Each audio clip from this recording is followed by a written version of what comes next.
Welcome back to a Rest Eat Move podcast.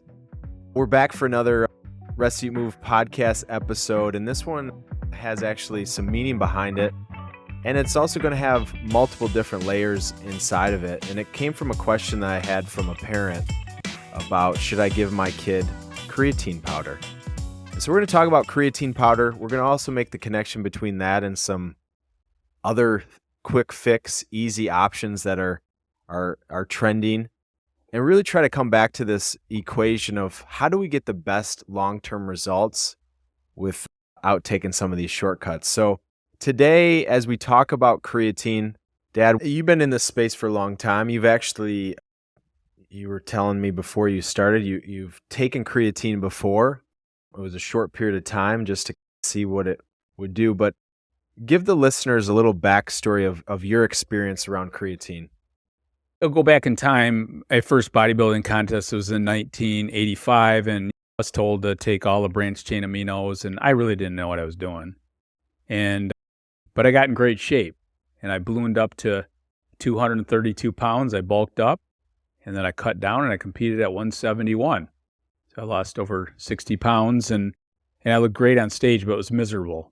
I did carb loading, carb depleting. I did all that stuff, and again, and in my era, there was a lot of drugs going on, but I decided I did not want to ever try that path because that's just wasn't your DNA. It wasn't my DNA. I just said, hey, I'm not going to do that. But we didn't know much about creatine at that point in time. This is in 85. But as time went on, and you and Kristen were born, and I took a time off from bodybuilding, but I came back strong in the late 90s, I think it was 96 and 97 when I came back into the arena, and everybody's doing creatine. So I thought, what is this thing? And I knew a lot more about nutrition and training and things like that. And so I thought, I'm just going to see what this is like. So I did it for about 2 or 3 days, but I still remember I'm home and we're watching a movie one night, and I had the most severe cramping, not only in my legs, but also in my stomach area. And my stomach was spasming on top of my legs. And I'm like, this is insane. Why am I doing this? And that wasn't my mantra anyway. I wanted to compete doing the stuff that really I thought was the way to go from a health standpoint, which is getting enough sleep and training. So that was my only experience with it. But then everybody, I'm getting emails today. You're getting emails, Rashawn's getting them, that, hey, what do you think about creatine? And I'm 64 years old or 65, or I'm 14 years old and my kids want to take it. And that's what we're talking about it today. Yeah, it's been around me since probably middle school, where these kids and football players would take it. The rumor was you take it and it bulks up your muscles, and there's some science to what it's doing and what it could do, and cell volumizing and make you look bigger and stronger and more endurance. The new rage is that it protects your brain and is something you should never miss. And so today we're going to talk about something that really comes down to a principle that we've talked about many times, is easy becomes hard. And hard is what you want to do if you want it to become easy. And the meaning is if it's too good to be true, if it's too simple, if it's too easy, if you just have to drop it in water and it solves all these problems, it's probably not the best thing to do. But the challenge is, you look through the research and literature and all the things on the internet, is it's got no side effects. It's most studied supplement. We produce it naturally, so it's safe for us. And because of that, we should just consume this supplement. But when we break it down, creatine monohydrate, at the base level of what we teach, is it's not the source. It's going to be made in a lab. It's going to be synthetically compounded together and processed so that you can drop it in water and it dissolves and you can drink it. And I think that's where we got to use common sense without saying, where's the argument or the literature around the side effects or what it does. We're going to talk about some of those things. But when you look at it from common sense, if you're looking for actually the best thing you can do for your body, common sense says this probably isn't the best thing for us. In your case, you experienced one of those uncommon side effects that they list of muscle cramping, and I think that's one of the reasons why it's telling us that the body's going to get disrupted in some way Maybe you notice it, maybe you don't, because you're putting something synthetic. We naturally produce creatine. And I think that sometimes works against us. When something's naturally produced, we think, well, it's safe to take in synthetic form. Do you have any other examples of things we take synthetically that seem safe that you would never put in your body? The list goes on and on. Melatonin is so popular. The body naturally produces melatonin. Where's melatonin come from? It comes from your gut, because serotonin is the raw material that makes melatonin. So if somebody is having trouble getting to sleep or having problems with their sleep, the first thing we always look at is understanding the nervous system. But then we move into the gut, because if the gut's not healthy, you're not making enough serotonin, and serotonin is the raw material that makes melatonin.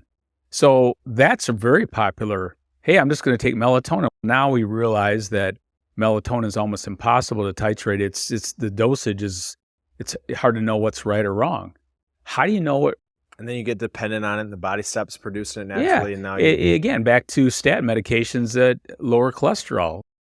They also block CoQ10, which is one of the most powerful antioxidants for the heart. That's a great connection. It's like melatonin. We naturally produce it. Hey, it's I would say one of the most readily consumed. And then when you look in the pharmaceutical world, here comes the statins for cholesterol. And you're in Canada, you by prescription, you have to take CoQ10 as a prescription. So now most people that are on a statin in the United States don't even know that they're deficient in CoQ10 because it's blocking it. So again, it doesn't matter. So when we think about creatine, what is that doing? Oh yeah, sometimes it might cause bloating, or it might cause muscle cramping. It's doing more than that. Yeah, so let's talk about what creatine is needed. We naturally produce about 1 gram of creatine a day via our liver, pancreas, and kidney. But when you take it synthetically, on average, let's just say the serving size is 5 grams. So you're multiplying by 5 times what we naturally produce. More is better. More isn't always better. We'll get into that. But you talked about cell volumizing. What is cell volumizing? And I'll turn it back to... That's a big reason why you're seeing cramping. So where does the water come from?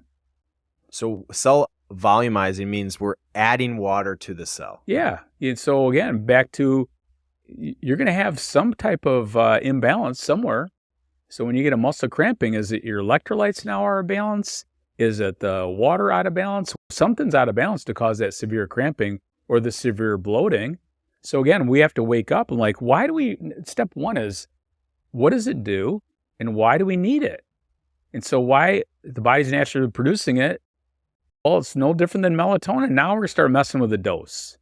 And now something's going to get sideways. And we haven't even talked about kidney function, like glomerular filtration rate, which that's a huge problem down the road. So again, hold tight on that. We'll get into that. So it goes crazy. So one of the things I read is creatine, when you take creatine, it reduces the amount of sleep needed.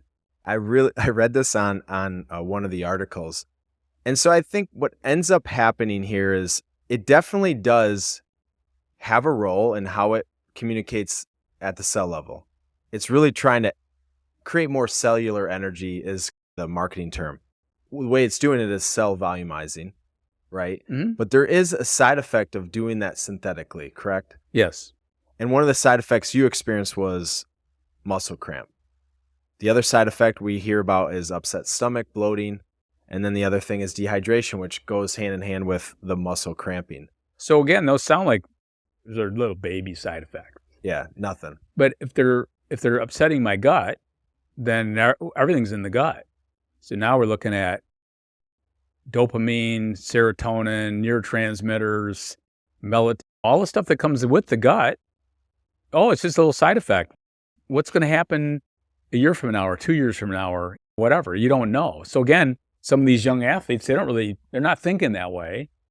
But if I'm coaching, let's just say professional athletes or college athletes or even high school athletes, I'm like, listen, number one, how do we create better performance? What's your sleep look like? What's your omega-3 fats look like? How are you eating? That's the big stuff. But we just want to jump right to this. That's why we're having this conversation. So you were talking about, you were listening to a podcast on financial success. What was the takeaway from that? The podcast was really, if you want to get rich quick, you do it slowly. And if you want to get healthy quick, you do it slowly. So if you want to get rich quick, you have to do it slowly. You have to do it slowly. If you want to be a millionaire, you want to be a millionaire fast, you need to do it slow. And the same thing with health. If you want to be healthy, you have to do it slow.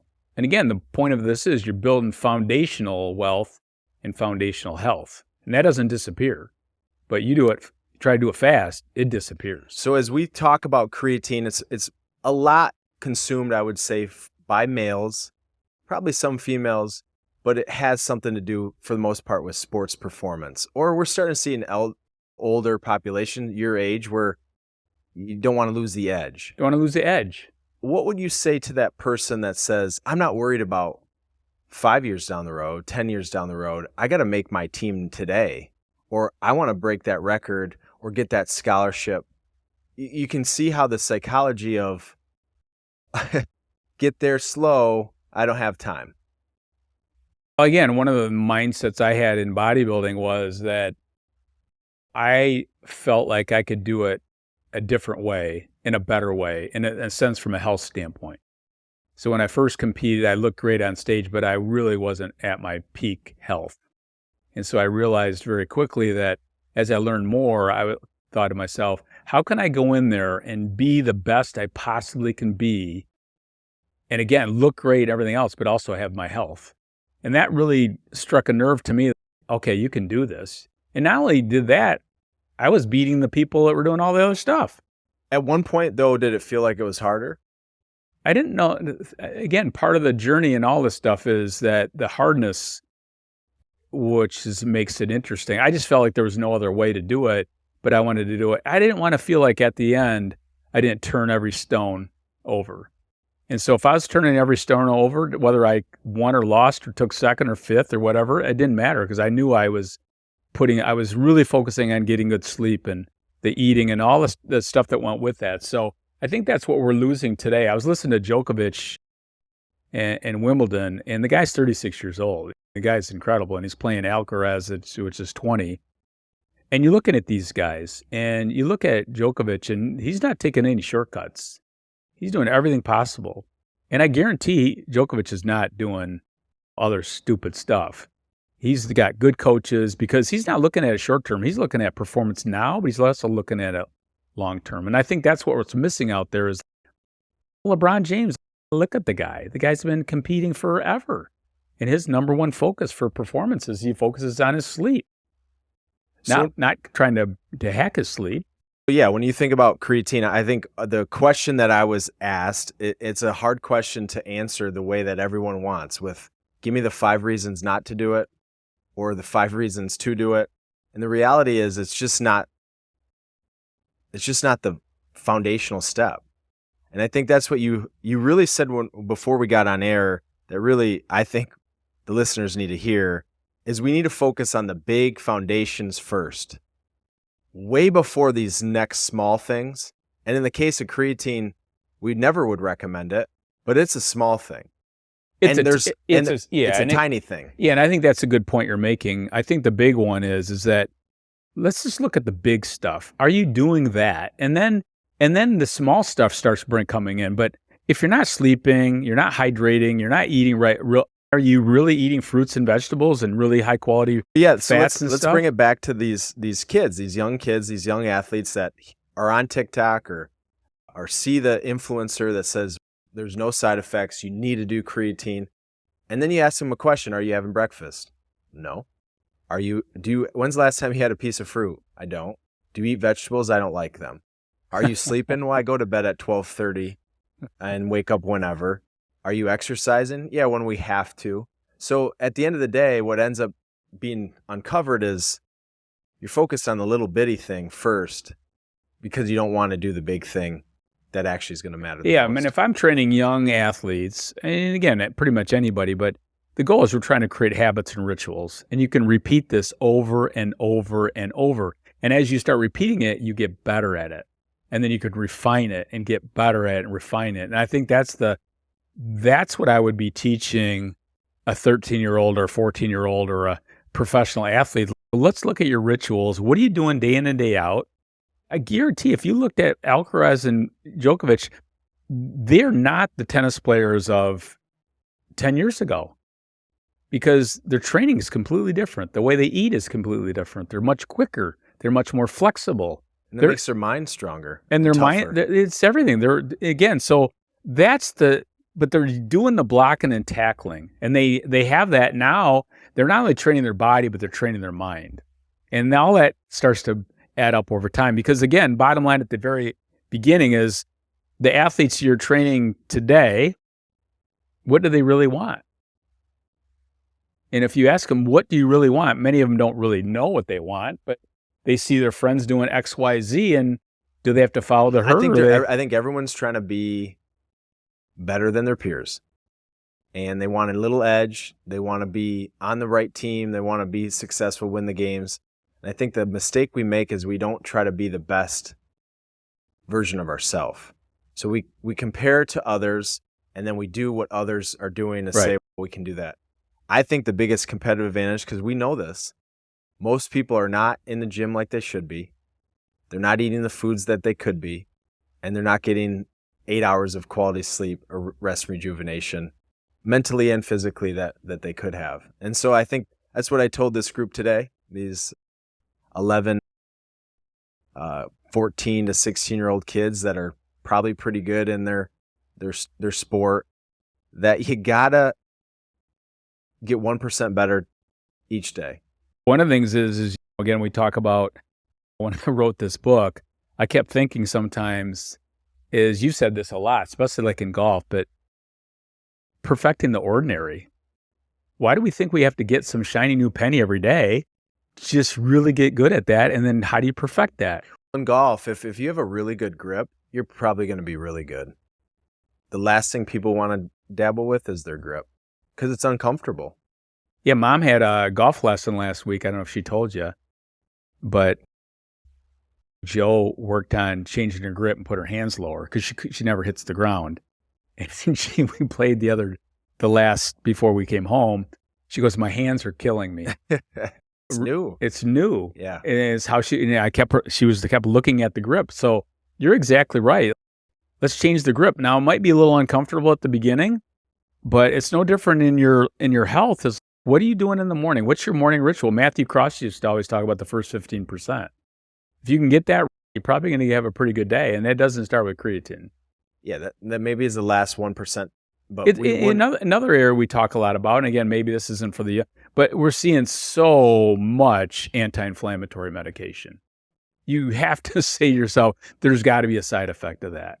And there's a huge side effect of that. I was asking a friend of mine that's in a golf league of mine, and I was asking about his shoulder. Shoulder's fine. He's got a couple tears, going to get through that.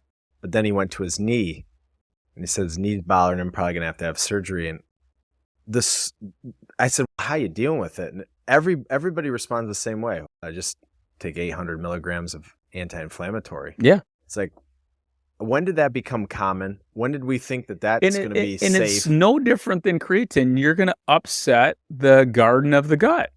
And so when you upset the garden of the gut, next thing you know, you're depleting selenium and zinc, which are precursors for building testosterone.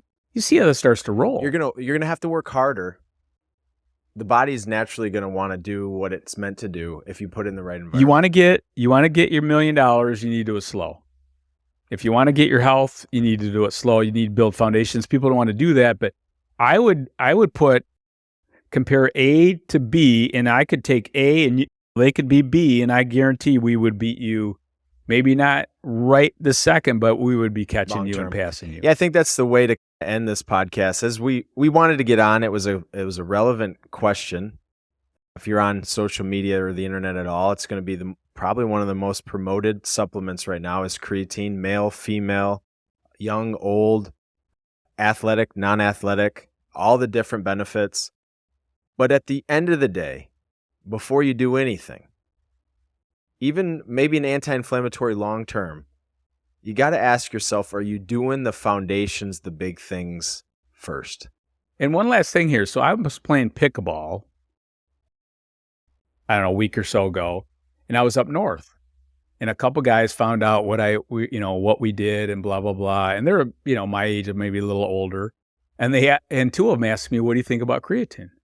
I'm like, oh my gosh, these guys look like they can barely walk. And now they're thinking, and again, back to, I want something fast versus doing something slow. I said, hey, are you guys taking any omega-3 fats?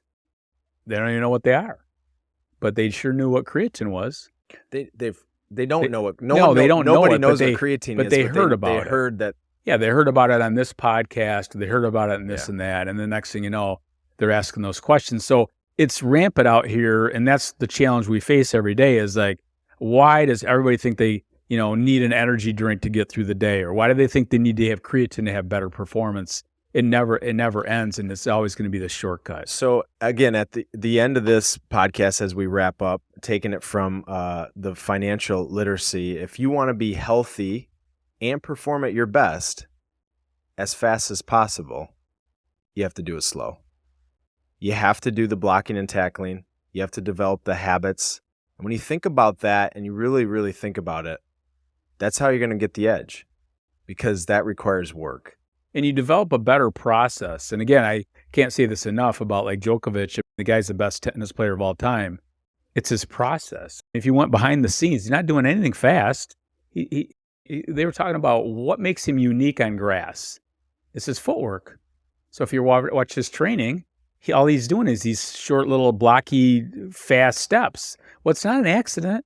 So this is the thing we're trying to convey. He didn't just do that the week before Wimbledon? Yeah. He's going to play on grass. No, he does it all the time. So it helps him move better, helps him sit up better, and helps him have better balance when he's hitting a ground stroke. So the goal in all this stuff is we're trying to get people to like where you are today. How do you build another little habit? How do you create a ritual around that habit? And where we go. And we understand sometimes it's, oh no, not the answer of the source, back to the hard thing. Here's the pH, the cell. Because it does require work, and sometimes it's like overwhelming. And it's like, all I want to do is get a little bit better so they can do something.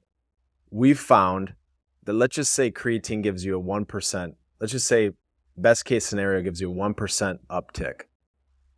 The blocking and tackling of resting, eating, and moving is going to give you a bigger uptick than 1%. We're gonna get that $1 million faster, but we're gonna do it slower. So as we try to get healthier as fast as we possibly can, or get to where we want to go as fast as we can, we're going to continue to tap into these fundamental habits that I believe as society we've gotten away from. And I think it's pretty simple to get back into as we create a mindset of feeling. And one last thing I'll mention before we wrap up, but again, some of the younger people don't want to hear this, but it really is. It's the beauty is always in the climb. It's the journey. And if it's always easy, doesn't mean it's better. And so to me, that's always more satisfaction when it's a little bit more challenging, when it's more of a process and it's the climb. Yeah. And it's, again, I've been that 11-year-old kid or the 45-year-old mom who's trying to lose weight. It can feel overwhelming. Like, how do I get there as quick as possible? Because I have pain or I want to get to an outcome. And I think all we would give you is hope that the body is pretty amazing. And if you look and say, shoot, I do have some gaps that I could easily add some new things. For example, if I'm thinking about doing creatine, but I'm not eating breakfast, let's flip that around. Don't think about creatine, because the first thing we should do is eat breakfast. let's look at some of those gaps, because we all have them, and how do we fill them? But I'm not filling it with creatine. If you have any questions, want to hear any topics, info@ontargetliving.com, and we'll see you again next.